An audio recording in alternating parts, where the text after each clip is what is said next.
الحمد لله الذي أبدع الأفلاك والأرض،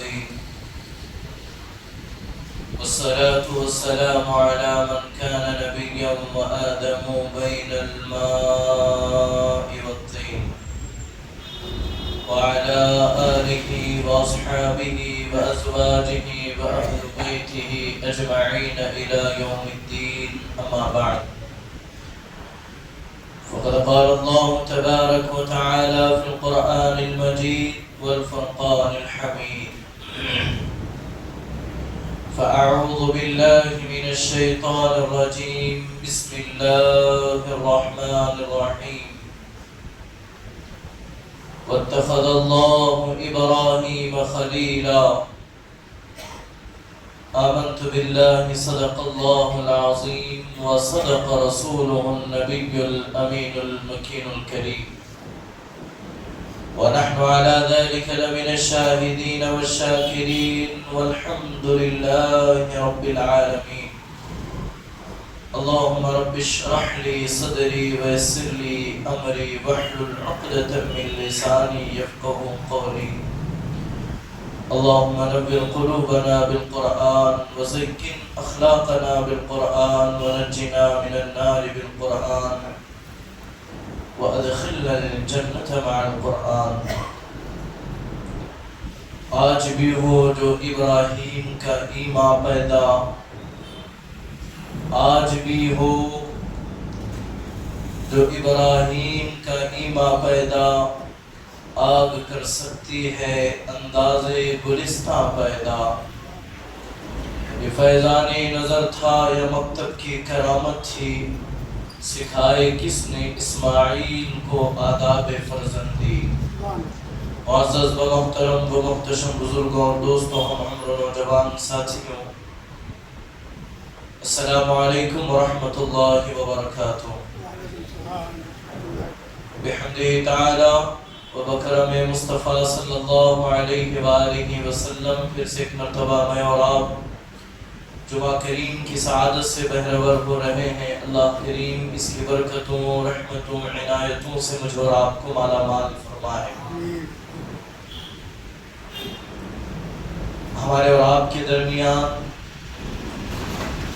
اسلام کا آخری مہینہ، اسلامی مہینوں کا آخری مہینہ ماہ ذی الحج داخل ہو چکا ہے، جو کہ فضیلتوں کے اعتبار سے اپنی ایک الگ پہچان رکھتا ہے. اس کے اندر خصوصاً اللہ تبارک و تعالیٰ کے ایک عظیم پیغمبر حضرت ابراہیم علیہ السلام کی قربانی کو ادا کیا جاتا ہے. اسی مناسبت سے میں نے قرآن مقدس کی ایک بڑی مشہور و معروف آیہ کریمہ کی تلاوت کی. میرا اللہ فرماتا ہے: وَاتَّخَذَ اللَّهُ إِبْرَاهِيمَ خَلِيلًا. ہم نے ابراہیم کو اپنا خلیل بنایا، ہم نے ابراہیم کو اپنا دوست بنایا. اور ساتھ ہی ساتھ اس مہینے کے اندر ارکان حج ادا کیے جاتے ہیں، اور پوری دنیا کے سے جانے والے زائرین حرمین شریفین، حجاج کرام مینا، عرفات، مزدلفہ میں بیک زبان لبیک کی صدائیں بلند کر رہے ہوتے ہیں. اللہ کریم تمام کی نیک عبادتوں کو اپنی بارگاہ میں قبول فرمائے. آج کی میری گفتگو کا عنوان عظیم باپ کا عظیم شہزادہ، یعنی دنیا کے اندر جو باپ اور بیٹے کا رشتہ ہے، ان رشتوں میں حضرت ابراہیم علیہ السلام اور حضرت اسماعیل علیہ السلام کا جو انوکھا اور نرالا رشتہ ہے، قیامت تک ان کے رشتے کو دنیا یاد کرتی رہے گی. ان کی داستان کو لوگوں کو سنایا جاتا رہے گا، اور ان کی محبت اور اخلاق کے ذریعے ایک بیٹا اپنے باپ کا ادب سیکھے گا، اور ایک بیٹا اپنے باپ کے سامنے کس انداز سے کھڑا ہو، حضرت اسماعیل کو پڑھ کر کے یا سن کر کے وہ ساری چیزیں سمجھ سکتا ہے۔ اللہ کریم کی بارگاہ میں دعا گو ہوں، مولا تبارک و تعالی مجھے حق بولنے، آپ کو حق سننے، اس پر عمل کرنے کی توفیق عطا فرمائے۔ آئیں ایک مرتبہ بارگاہ رسالت و آل رسالت میں بآواز بلند درود پاک عطیہ پیش کریں۔ اللہم صلی علی سیدنا و مولانا محمد وعلی آل سیدنا محمد كما صليت على سيدنا إبراهيم وعلى آل سيدنا إبراهيم إنك حميد مجيد اللهم بارك على سيدنا إبراهيم وعلى آل سيدنا إبراهيم إنك حميد مجيد الصلاة والسلام عليك يا سيدي يا حبيبي يا رسول الله صلى الله عليه وآله وصحبه وبارك وسلم تسليما كثيرا كثيرا۔ عزیزان محترم، حضرت ابراہیم علی نبینا علیہ السلام کی شخصیت، آپ کی ذات تعارف کی محتاج نہیں ہے۔ روئے زمین کا کوئی ایسا علاقہ نہیں جہاں مسلمان بستے ہوں اور حضرت ابراہیم کے شان و عظمت سے ناواقفیت رکھتے ہوں، ایسا ممکن نہیں۔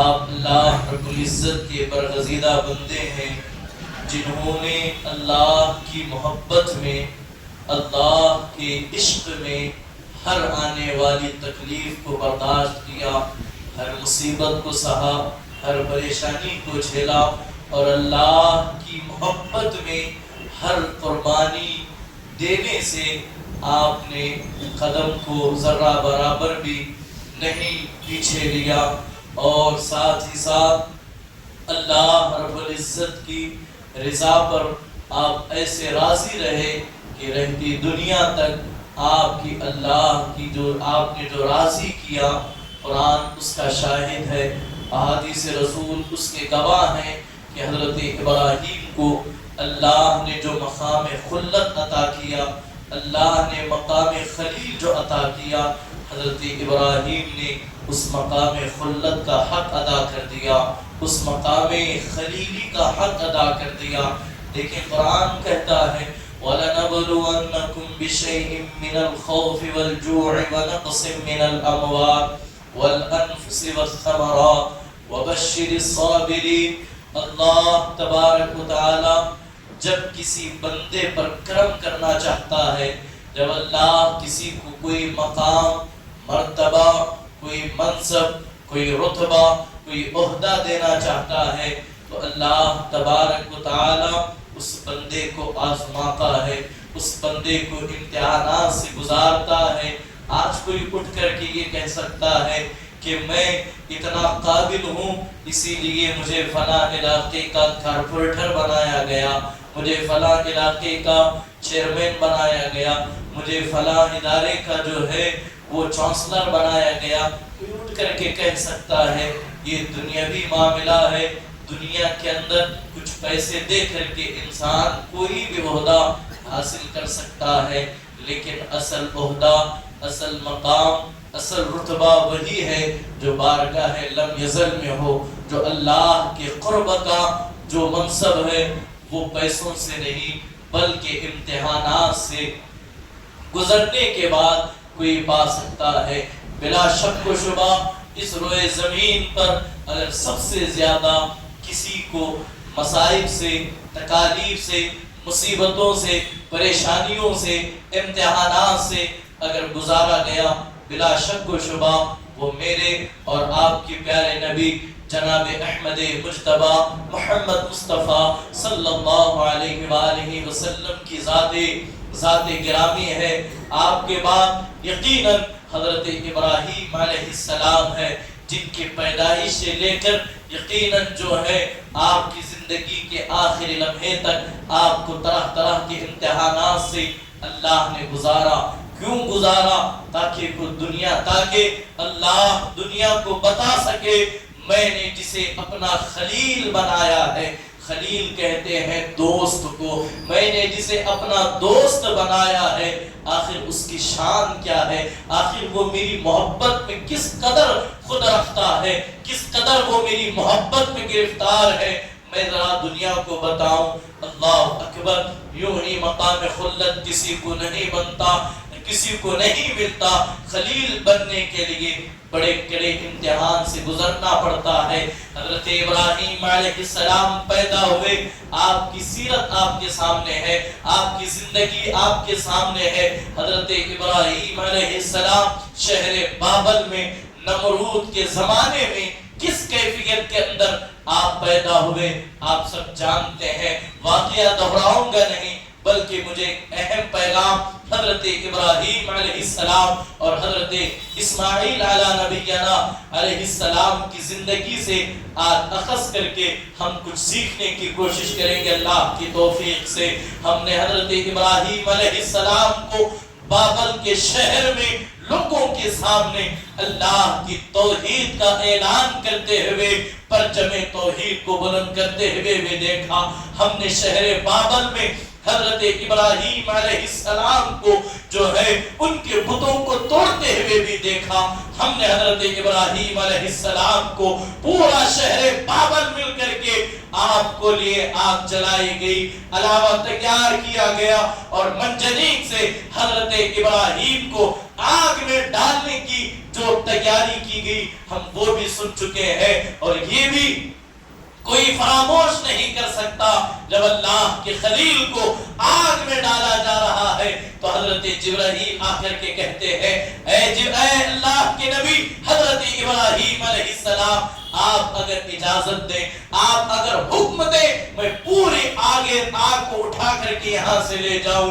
حضرت ابراہیم کہتے ہیں نہیں، مجھے تم سے کوئی حاجت نہیں ہے، اگر میرا رب میرے آگ میں گرنے پر، میرے آگ میں کودنے پر اگر راضی ہے تو اللہ کا خلیل آگ میں کودنے کے لیے راضی ہے۔ کہا جانتا ہے وہ میرا رب جلیل آگ میں گرتا ہے، اس کا خلیل حضرت ابراہیم نے محض اللہ کی رضا کی خاطر آگ میں کودنا پسند کیا، اور آپ کے ماتھے پر، آپ کے شکن پر جو ہے اللہ اکبر ایک بھی جو ہے وہ بل نظر نہیں آتا۔ آپ اللہ کی رضا پر راضی ہو کر کے آپ آگ میں جو ہے وہ نار نمرود میں کودنے کے لیے تیار ہوئے۔ تاریخ گواہ ہے جو اللہ کی رضا پر، جو اللہ کے فیصلے پر راضی ہو جاتا ہے، پھر اللہ تبارک و تعالی نے وہ دنیا کو یہ منظر دکھایا، جو اللہ کے لیے راضی ہو جاتا ہے وہی آگ اس کے لیے گلزار بن سکتی ہے۔ اسی لیے اقبال نے کہا آج بھی ہو کر ابراہیم سا ایمان پیدا، آج بھی ہو ابراہیم سا ایمان پیدا، آگ کر سکتی ہے انداز گلستہ پیدا۔ جب ابراہیم جیسا ایمان دل میں جب موجزن ہوتا ہے تو پھر وہ آگ نہیں رہتی، پھر وہ ابراہیم کے لیے گلزار بن جاتی ہے۔ وہ آگ جلانے کے بجائے ابراہیم کے لیے جو ہے وہ راحت والی بن جاتی ہے۔ ابراہیم علیہ السلام جسے مقام خلت دیا گیا، آپ اس کڑے امتحان سے بھی گزرتے ہیں۔ پھر آگے وہ موڑ بھی آیا کہ حضرت ابراہیم علیہ السلام نے نکاح کیا۔ حضرت ابراہیم علیہ السلام نے پہلے تو شہر کی مصیبتوں کو برداشت کیا، اس کے بعد حضرت ابراہیم کو اللہ نے حکم دیا اے ابراہیم اس وطن کو چھوڑ دو، اس لیے کہ میں بارہا یہ کہتا رہتا ہوں ہجرت کوئی عام جو ہے آسان کام نہیں ہوتا، ہجرت جو ہے وہ بڑا مشکل مرحلہ ہوتا ہے۔ انبیاء کرام علیہ السلام کو دین کی خاطر اللہ کے لیے اپنے نبیوں نے جو ہے اپنے وطن کو چھوڑا، اپنے قیس اقارب کو چھوڑا، اپنے عزیزوں کو چھوڑا اور اللہ کے لیے نکل گئے۔ حضرت ابراہیم نے وطن چھوڑا، جب حکم ہوا اے ابراہیم تیرے گود میں جو نونہال پیدا ہوا، حضرت ابراہیم علیہ السلام 86 سال کی برس میں آپ داخل ہو چکے ہیں، کوئی اولاد نہیں، دعا کرتے ہیں رب ہب لی من الصالحین، اے اللہ مجھے صالحین میں سے ایک شہزادہ عطا کر دے۔ قربان جائے 86 برس 86 ایئرز کی آپ کی عمر ہے۔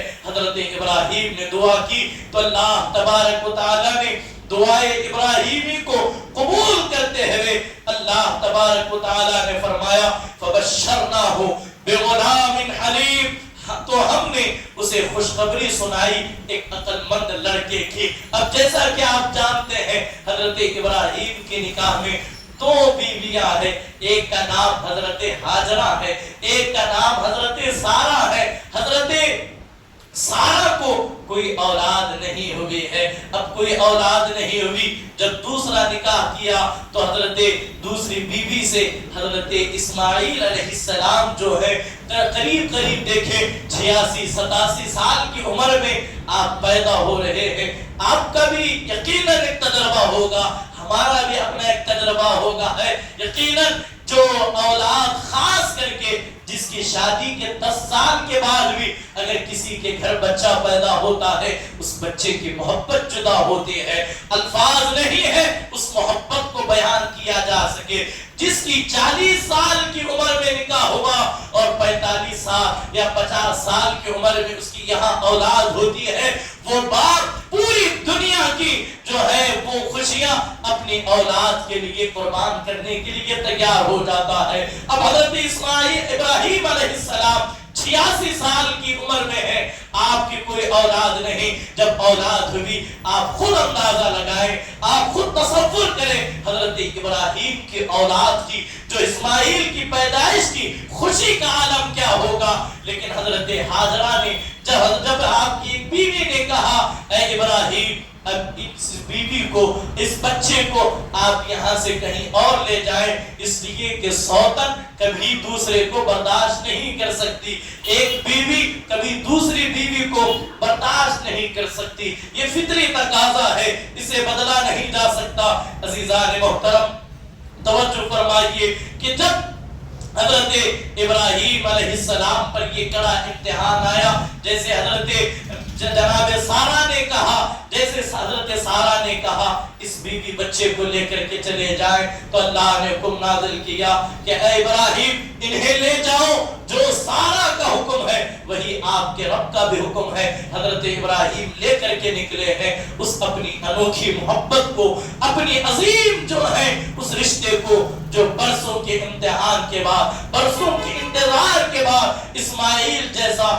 جو گلاب ان کے آنگن میں کھلا تھا، اللہ کا حکم ہوا اے ابراہیم اسے لے جاؤ اور وادی غیر ذی زرع میں جہاں کوئی نہیں، جہاں نہ کوئی درخت ہے، جہاں نہ کوئی پانی ہے، جہاں نہ کوئی انسان ہے، انسان تو انسان، جہاں کوئی چرند پرند بھی نہیں بلکہ صرف کڑیل چٹانیں اور میدان ہو، وہاں لے جا کر کے چھوڑ آؤ۔ اب اللہ کا خلیل ہے، یہ مقام خلت ہے، اللہ نے کہا ابراہیم آگ میں کود، تو ابراہیم آگ میں کود پڑتے ہیں۔ اللہ نے کہا اپنی اولاد کو اپنے سے دور کر دو، اللہ کا خلیل اس امتحان کے لیے بھی تیار ہوا، بیوی بچے کو تیار کرتے ہیں، لے جا کر کے وادی غیر ذی زرع جسے آج ہم اور آپ مکہ کہتے ہیں، وہاں لے جا کر کے چھوڑ آئے اور چھوڑ کر کے کہا اب تم یہیں رہو گے، کوئی نہیں ہے۔ ذرا تصور کریں آج کے مکہ کو نہیں بلکہ آج کچھ بھی وہاں نہیں تھا جب حضرت ابراہیم اپنی بیوی اور اپنے عظیم شہزادے کو چھوڑ آ رہے ہیں، کوئی نہیں ہے، انسان تو بہت دور کی بات، وہاں تو پرندہ بھی پر نہیں مار سکتا، ایسی وادی میں چھوڑ کر کے اللہ کے خلیل پلٹے ہیں، پلٹ کر کے بہت دور جا کر کے آپ نے دیکھا اور رو کر کے عرض کرتے ہیں اے اللہ میں انہیں تیرے حوالے کر رہا ہوں، اے اللہ میں انہیں تیرے حوالے کر رہا ہوں، تو ان کے لیے رزق کا انتظام فرما، تو ان کے لیے ساز و سامان مہیا فرما۔ اس سے قبل حضرت ہاجرہ نے جب پوچھا اے اللہ کے خلیل، اے میرے شوہر، اے میرے سردار، آپ اس بیابان میں ہمیں کس کے سہارے چھوڑ جا رہے ہیں؟ تو حضرت ابراہیم نے کہا اللہ کے بھروسے چھوڑ جا رہا ہوں۔ جب حضرت ہاجرہ نے کہا جب اللہ کے آپ بھروسے ہمیں چھوڑ جا رہے ہیں، یہ اللہ کا حکم ہے، تو اس خاتون نے کہا تھا ٹھیک ہے ہمارے لیے اللہ کافی ہے۔ جس کا ایمان یہ مضبوط ہو جائے، جس کا ایمان جس کا توکل اللہ کی ذات سے جڑ جاتا ہے، جب وہ یہ کہتا ہے اللہ میرے لیے کافی ہے، تو پھر اللہ اس کے لیے کافی ہو جاتا ہے۔ حضرت ابراہیم نے دعا کی، واپس پلٹے ہیں، جو کچھ کھجور تھے آپ سن چکے ہیں، ہر سال اسے سنتے ہیں، لیکن مجھے آپ ایک آج کی گفتگو میں ایک عظیم باپ اور ایک عظیم شہزادے کے حوالے سے کچھ آداب آپ کے گوش گزار کرنے ہیں۔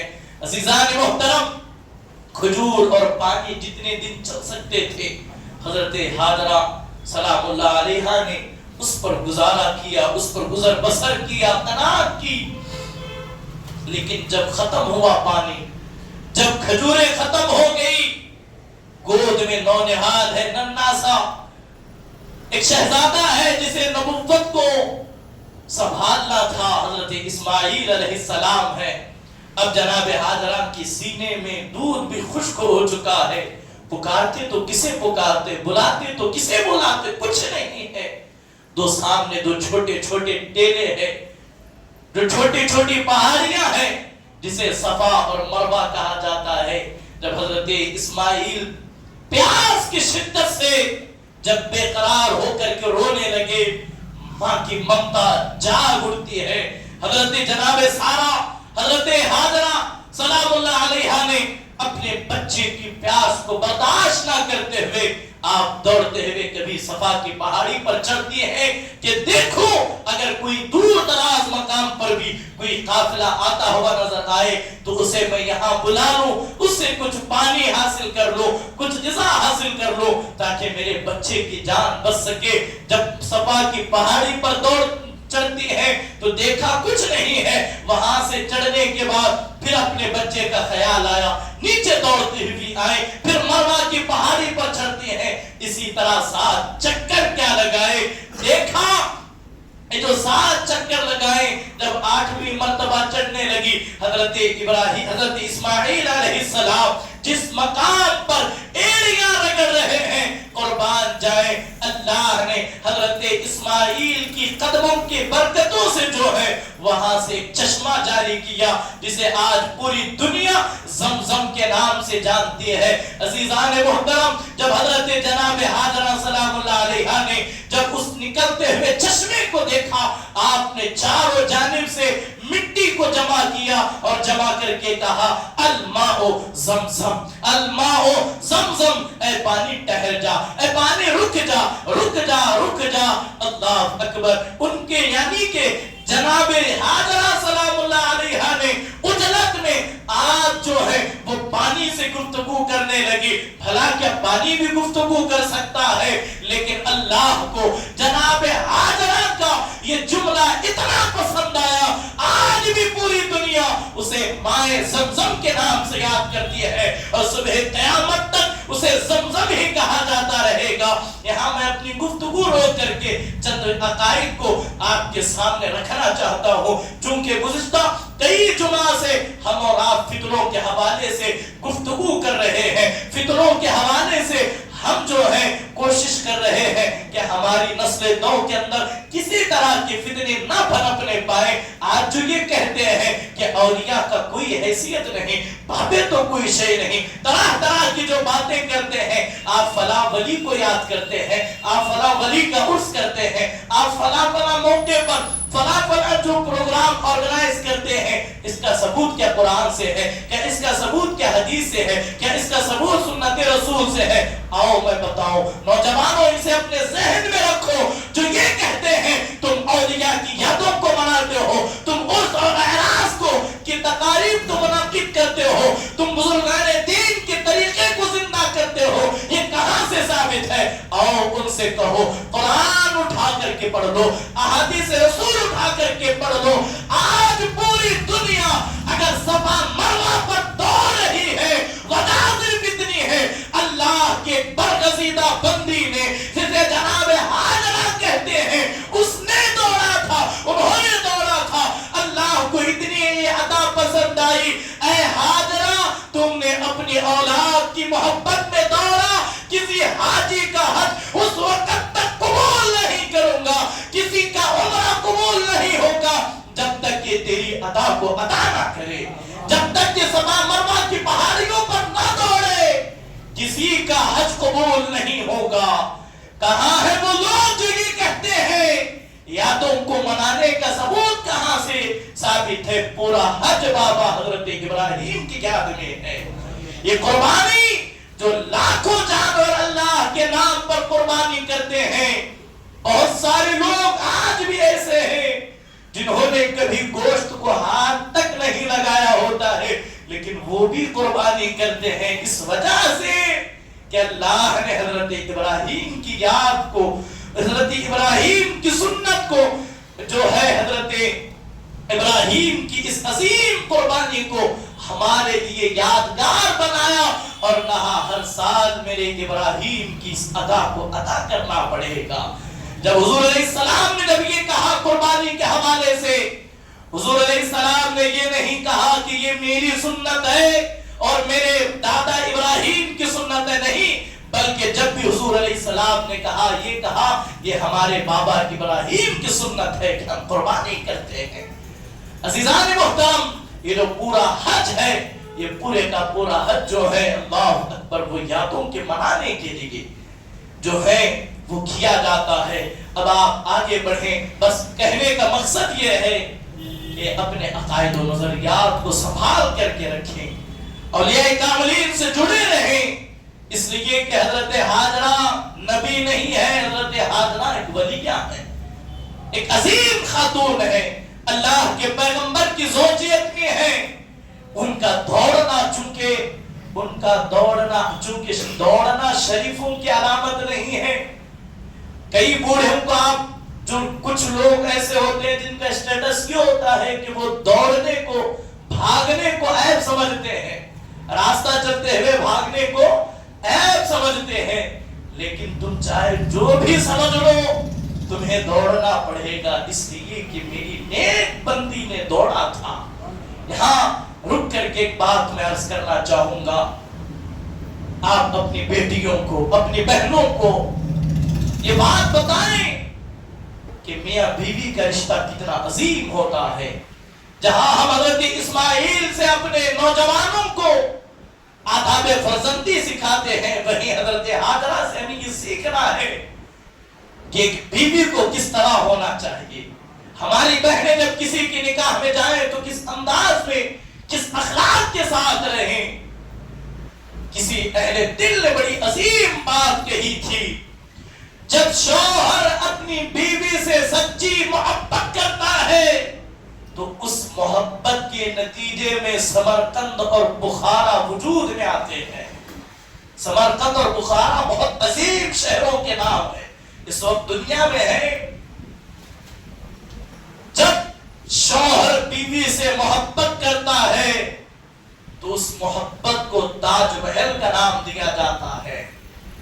جب بیوی اپنے شوہر سے سچی محبت کرتی ہے تو پھر کعبہ جیسی عظیم عمارت تعمیر ہوتی ہے۔ جب بیوی اپنے شوہر سے سچی محبت کرتی ہے تو پھر اللہ تبارک و تعالی مکہ مکرمہ کو وجود میں لاتا ہے۔ یعنی کہ جو اپنے شوہر سے سچی محبت کا حق ادا کرتے، ان کے ہر فیصلے پر راضی ہو جائے، پھر دنیا انہیں حضرت ہاجرہ کے نام سے قیامت تک یاد کرتی رہے گی۔ تو المختصر، جب پانی کا کنواں وہاں پر بن گیا تو پرند جو ہے پانی کی تلاش میں آنے لگے۔ جب پرندوں کو جمع قافلے نے دیکھا تو قبیلہ بنو جرہم نے وہاں آ کر کے حضرت ہاجرہ سلام اللہ علیہا کی اجازت سے وہیں وہ قبیلہ بسا۔ قبیلہ کیا بسا کہ شہر ہی آباد ہو گیا۔ جب شہر آباد ہوا، کچھ دن کے بعد حضرت ابراہیم علیہ السلام نے خواب دیکھا۔ حضرت ابراہیم علیہ السلام نے جب حضرت ہاجرہ سلام اللہ علیہا کو حضرت اسماعیل علیہ السلام کے ساتھ مکے میں زندگی گزر بسر کرنے کا حکم دے کر کے آپ بڑھے تو حضرت اسماعیل علیہ السلام بڑے ہونے لگے۔ بعض روایتوں میں آتا ہے کہ آپ 13 برس کے ہو چکے۔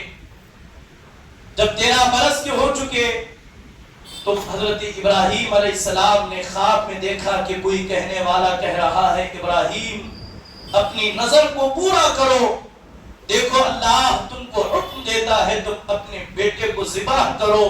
اور یہ خواب ذی الحجہ کی 8 تاریخ کو تھا، یہ 8 ذی الحجہ کی 8 تاریخ کو یہ خواب وقوع پذیر ہوا۔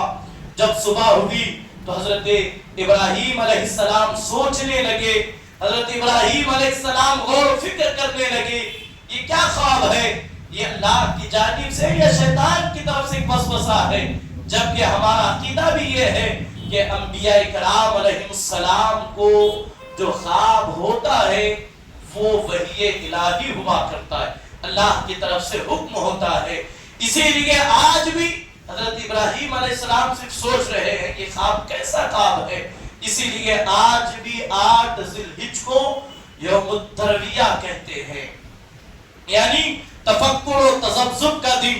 پھر جب 9ویں ذی الحجہ کی شب رات ہوئی تو پھر وہی خواب نظر آیا۔ پھر جب صبح ہوئی تو حضرت ابراہیم علیہ السلام نے سمجھ لیا یہ خواب اللہ کی جانب سے ہی ہے، اس لیے 9 ذی الحجہ کو یوم العرفہ یعنی پہچاننے والا دن کہتے ہیں۔ جب خواب یقین میں بدل گیا، یقین ہو گیا کہ یہ خواب من جانب اللہ کی جانب سے ہے، تو وہ آپ کو یقین ہو گیا، جان گئے، تو اس کو یوم العرفہ یعنی پہچاننے والا دن۔ اور جس دن حضرت 10 ذی الحجہ کو قربانی کا جب حکم نازل ہوا پھر وہی خواب نظر آیا تو حضرت ابراہیم علیہ السلام نے اپنے بیٹے اسماعیل کی قربانی کا جو اہتمام کیا، اس دن کو یوم النحر یعنی قربانی کا دن کہتے ہیں۔ یہ 3 دن بڑے عظیم ہے، قرآن نے انہیں بڑے بہترین اسلوب اور بڑے بہترین انداز میں بیان کیا۔ اللہ اکبر۔ حضرت اسماعیل علیہ السلام 13 سال کی عمر میں ہے، حضرت ابراہیم علیہ السلام کو شہزادے کی قربانی کا حکم ہوا۔ حضرت ابراہیم علیہ السلام نے کہا، قرآن کہتا ہے فَلَمَّا بَلَغَ مَعَيَهُ السَّعْيُ قَالَ يَا بُنَيَّ إِنِّي أَرَىٰ فِي الْمَنَامِ أَنِّي أَذْبَحُكَ فَانظُرْ مَاذَا تَرَىٰ۔ پھر جب اس کے ساتھ کام کے قابل ہوئے تو کہا گیا، اے میرے بیٹے میں نے خواب دیکھا ہے کہ میں تجھے ذبح کرتا ہوں، میں تجھے ذبح کرتا ہوں، اب تو دیکھ تیری کیا رائے ہے۔ حضرت ابراہیم نے کہا، قال یا ابت افعل ما تؤمر، قال یا ابت افعل ما تؤمر، اے میرے باپ کر گزریے جسے کرنے کا آپ کو حکم دیا گیا۔ قربان جائے، ایک عظیم باپ کا ایک عظیم بیٹے نے جواب دیا، وہ کر گزریے جسے کرنے کا آپ کو حکم دیا گیا۔ اور قرآن کہتا ہے، حضرت اسماعیل کے الفاظ ہیں، ستجدنی انشاء اللہ من الصابرین، خدا نے چاہا تو قریب ہے کہ آپ مجھے صابر پائیں گے، صبر کرنے والا پائیں گے۔ اللہ اکبر۔ عزیزان محترم، وقت ہوا حضرت اسماعیل علیہ السلام کو حضرت ابراہیم علیہ السلام نے جب حکم دیا، فلما اسلما وتلہ للجبین، جب ان دونوں نے ہمارے حکم پر گردن رکھی اور باپ نے بیٹے کو ماتھے کے بل لٹایا، اس وقت کا حال نہ پوچھ، ونادیناہ ان یا ابراہیم، جب لٹایا گیا اب حضرت ابراہیم علیہ السلام اپنے بیٹے کو ذبح کرنے کی پوری تیاری کر رہے ہیں، پوری کوشش کر رہے ہیں۔ اب گویا کہ چھری ہے، اب حضرت اسماعیل کا گلا ہے، آپ پوری طاقت و توانائی کے ساتھ حضرت اسماعیل کو ذبح کرنے کی کوشش کر رہے ہیں، لیکن قدرت کا فیصلہ کچھ اور تھا۔ امتحان لینا مقصد تھا، اسماعیل کو ذبح کرنا مقصد نہیں تھا۔ میں پہلے ہی کہہ چکا ہوں، جسے مقام خلت پر فائز ہونا تھا، 86 سال کی عمر میں جسے اولاد عطا کی گئی، پھر اللہ امتحان اس شان سے لے رہا ہے جو 86 سال کی عمر میں تیرے آنگن میں اے ابراہیم جو پھول کھلا ہے، آ میری محبت میں ذرا یہ بھی کر کے دکھا، اپنے بیٹے کے گلے پر چھری رکھ، اور چھری رکھنا ہی نہیں تجھے جلانا ہوگا۔ اللہ کے خلیل نے وہ امتحان پر بھی ثابت قدم رکھتے ہوئے اللہ کے خلیل چھری چلا رہے